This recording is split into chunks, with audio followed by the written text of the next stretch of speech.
let's make apple fritters. Show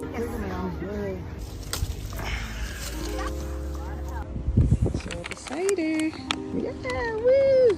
As you guys saw, I went apple picking and I picked all these beautiful apples, including my favorite, Honey Crisp. Let's make some apple fritters. It starts with 1.5 cups of all-purpose flour. We're gonna add to that 2 teaspoons of baking powder, that's our leavening agent, 1/2 teaspoon of fine table salt, 1.5 teaspoons of ground cinnamon, about 1/8 teaspoon of allspice. I love that warmth that it brings to the apples, and 1/4 cup of white granulated sugar. Whisk that together. Now in a measuring cup, I have 1/3 cup of whole milk. I'm adding to that 2 large eggs, a little splash of vanilla extract, maybe like 1/2 teaspoon or so. And we're just going to whisk this together. I'm also gonna add to this 2 tablespoons of melted unsalted butter. Now take your dry ingredients, make a little well, pour that wet ingredient mixture in the center. You're also gonna add to that 3 tablespoons of applesauce. This is just regular Mott's applesauce, and I'm going to combine it. You don't wanna overmix here, you just wanna get everything moistened until it looks like this.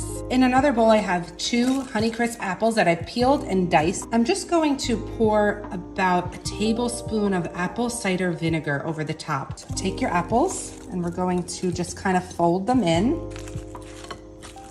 I have some canola oil in a Dutch oven. You're going to basically be deep frying, but you only need about 1.5 inches or so of oil in here, and heat the oil until it's 375 degrees. And now I have about 1/4 cup size amounts of the fritter batter. I'm just gonna drop it in and fry that baby up. For the glaze, you need 2 cups of powdered sugar, 1/4 cup of milk, a few drops of vanilla extract, and a little pinch of salt.